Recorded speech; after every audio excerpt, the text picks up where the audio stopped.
Dalam Bapa dan Putra dan Roh Kudus. Amin. Allah yang penuh kasih,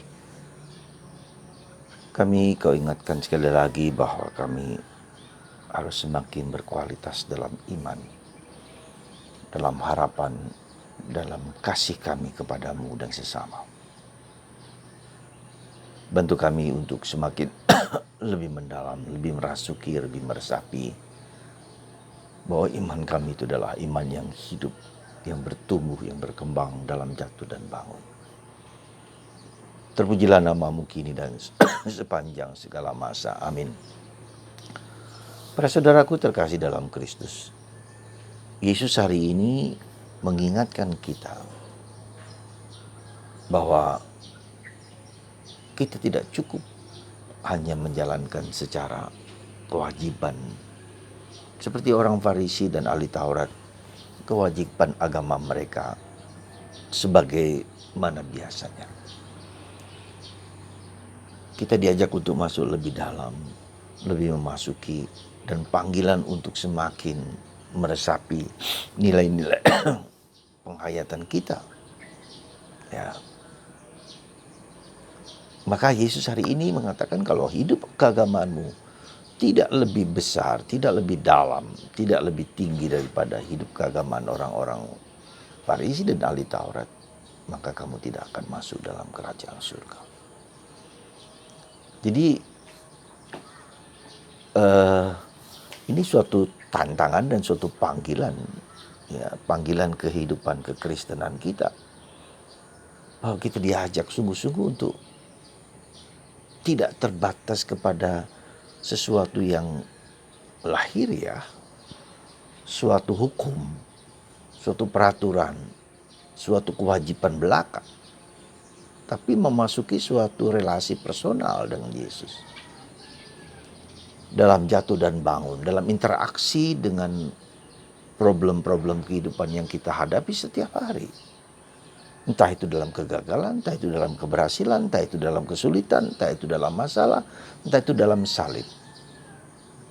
Dengan kata lain, kita diajak untuk semakin memurnikan iman kita, untuk semakin memperdalam harapan kita, untuk semakin menyucikan motivasi kasih kita kepada orang lain dan kepada sesama. Jadi semakin lama kita diajak untuk semakin meresap, semakin memasuki gitu loh. Ya. Itu yang bacaan Injil hari ini, di mana Yesus menuntut dan menantang gitu loh. Jadi orang tidak hanya sekedar membunuh itu dihukum, bahkan lebih daripada itu. Orang yang berkata jahil saja kepada temannya, itu juga harus dihukum lebih dalam daripada itu. Ketika orang mengatakan kafir saja pada orang lain, itu tanda orang juga harus dihukum lebih berat lagi. Jadi ada gradasi pertumbuhan dan perkembangan iman. Ada lapisan-lapisan, semakin lama lapisan kita itu semakin halus dan semakin semakin mendalam, semakin mengakar, semakin menguat, dan semakin juga sederhana. Semakin sederhana. Jadi, dan itu yang sebetulnya dalam proses kita, dalam proses perjuangan. Nah, bagaimana tandanya bahwa kita dipanggil kepada kesederhanaan hidup, dipanggil pada kesederhanaan iman, ya, dipanggil kepada kedalaman, yaitu ketika kita mengalami kemampetan, kebuntuan dalam hidup. Sebagai contoh, kita mengalami problem kehidupan, entah kadang suami, istri, anak-anak, ada masalah, ada salib, ya, ada problem. Ya, itu adalah suatu indikasi bahwa kita diajak sebetulnya untuk masuk lebih dalam lagi, lebih tinggi lagi, ya. Seperti anak sekolah, ya, ketika dia SD, dia ada berhadapan dengan sekolah SMP, ada banyak tantangan, ada banyak problem, ada banyak kesulitan, ya. Mengubah cara pandang, mengubah cara pikir, mengubah cara hidup untuk memasuki level lebih tinggi. Ketika masuk lebih tinggi lagi, SMA, hal yang sama. Universitas, hal yang sama. Jadi ketika ada tingkatan-tingkatan di mana kita untuk semakin naik ke atas, semakin tidak mudah lagi. Dan itulah yang terjadi tantangan, ya, godaan, bahkan juga suatu peringatan supaya kita tidak putus asa ketika berada dalam kesulitan-kesulitan. Jadi kesulitan-kesulitan itu intinya adalah bahwa kita dipanggil untuk mengubah cara pandang kita, cara pikir kita, cara sikap kita yang dulu tidak lagi cocok dan pas dengan yang sekarang kita jalani. Ya, banyak sekali orang mengeluh kepada saya, "Oh, doa saya seperti tidak dikabulkan." Ya itu bagus sebetulnya kalau dijujur.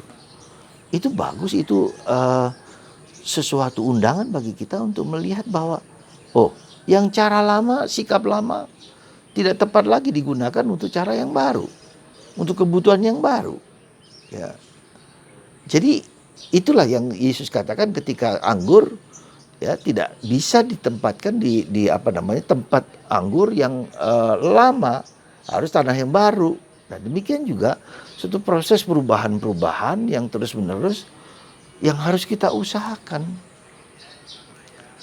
Ya, sebagai contoh saja sekarang di zaman pandemi ini. Sebelum pandemi ini kita menghadapi segala sesuatu yang biasa saja. Sekarang pandemi ini, orang harus hati-hati dalam pergi kemana-mana. Orang pakai masker. Orang harus tidak bisa sembarangan pergi ke sana kemari. Orang menjadi bosan, orang menjadi jenuh, orang masuk dalam internet, dalam medsos. Ya, bagus, tetapi lama-lama juga orang mengalami kekeringan, mengalami kebuntuan. Nah, ini semakin lama semakin kita melihat kebosanan, kejenuhan itu harus membawa kita, mengajak kita untuk diam, untuk hening, untuk melihat, untuk lebih dalam lagi. Ya, bahwa hidup itu bukan sesuatu yang secara fisik demikian saja, ya. Tapi membutuhkan sesuatu yang ada suatu tantangan, ada suatu godaan, ada suatu yang tidak pas lagi. Nah, ketika tidak pas lagi, itu adalah sebetulnya undangan dari Tuhan supaya kita lebih mendalam. Ya, maka Yesus mengatakan tidak cukup orang hanya membunuh dihukum, tapi lebih daripada itu ketika ngomong jahil, ketika ngomong kafir, nah itu juga harus dihukum. Lebih dalam daripada itu bahkan masuk neraka. Anda mengerti yang saya maksudkan? Jadi ketika ada kebuntuan, ketika ada kebosanan, ketika ada ketidaknyamanan dalam hidup, ya jangan lari. Ya, kita ingin pergi, misalnya pergi ke sana kemari, rekreasi ke sana kemari, kita baik, tidak jelek. Tetapi itu cara kita menghindar dari problem kehidupan. Nanti ketika kita pulang lagi dari rekreasi di puncak atau di mana-mana, kita kembali dengan problem yang sama. Ya. Nah, maka saudaraku yang terkasih, mari kita hadapi segala sesuatu yang sedang kita rasakan dan alami sekarang dengan penuh keyakinan, dengan penuh iman, dengan penuh kekuatan. Hadapi itu. Dan itu merupakan untuk apa? Untuk mengubah cara pandang, cara pikir, cara sikap kita. Yang dulu sudah pas, sekarang tidak pas lagi. Ya. Yang dulu kita memakai tempat untuk menyimpan anggur menurut tradisi orang Yahudi, yang anggur lama, untuk tempat yang lama, sekarang harus di tempat yang baru. Hati, pikiran kita semua. Semoga Anda, kita semua berani untuk mengubah cara pandang kita. Ketika kebosanan terjadi, ketika salib terjadi, ketika problem hidup kita terjadi, ya, ubah cara pandang kita, ubah cara pikir kita. Dengan pandemi ini, kita mengubah cara pikir kita. Ya, kita merasa bahwa medsos, internet bisa menjawab segala sesuatu. Sekarang kita masuk dunia metaverse. Tambah lagi masuk dunia batin, ya, yang tak kelihatan itu, tetapi itu bukan lagi menjadi tidak real, menjadi real, menjadi nyata. Orang bisa hadir di New York dengan memakai alat VR itu, ya, hadir di sana dan bisa bergaul dengan semua orang di sana. Jadi berkembang, bertumbuh, dan bisakah kita mengubah, ya, meskipun sangat-sangat sulit, sekali lagi saya katakan sangat-sangat sulit, ya, maka kita mengubah cara hidup kita yang sehari-hari saja, ya, memakai masker saja tidak mudah, kita masih sering lupa dan seterusnya. Semoga Anda dan saya sekali lagi juga termasuk dalam dunia rohani, Ya, dalam dunia rohani, nah penderitaan-penderitaan dan salib-salib itulah sebetulnya membawa kita untuk masuk di dalam persekutuan dengan Tuhan.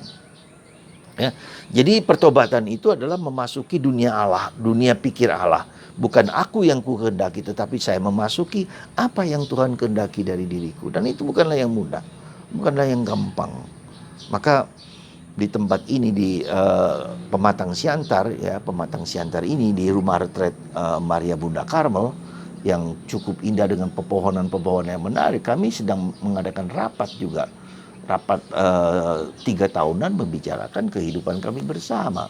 Kita merefleksikan, kita diskusi, kita sharing, kita kritik diri juga untuk melihat segala sesuatu yang kira-kira bermanfaat dan tidak bermanfaat bagi perkembangan zaman. Dunia digital memaksa kita untuk berubah sikap, berubah pikiran, ya, berubah wawasan dalam cara pandang kita melihat dunia, melihat orang lain, melihat perkembangan zaman. Dan semua itu akhirnya di manakah kita sebagai seorang Kristen, seorang Katolik, apalagi seorang Karmelit yang mengajak kita untuk masuk dalam dunia batin, dunia yang tidak kelihatan, ya, dan kita mau menyesuaikan diri dengan kehendak Tuhan bagi kita. Semoga Tuhan memberkati Anda dan saya untuk belajar mengubah cara pikir, cara pandang, sikap kita terbuka dan mengizinkan Tuhan untuk mengubahnya sesuai dengan kehendaknya. Tuhan memberkati kita semua dalam Bapa dan Putra dan Roh Kudus. Amin.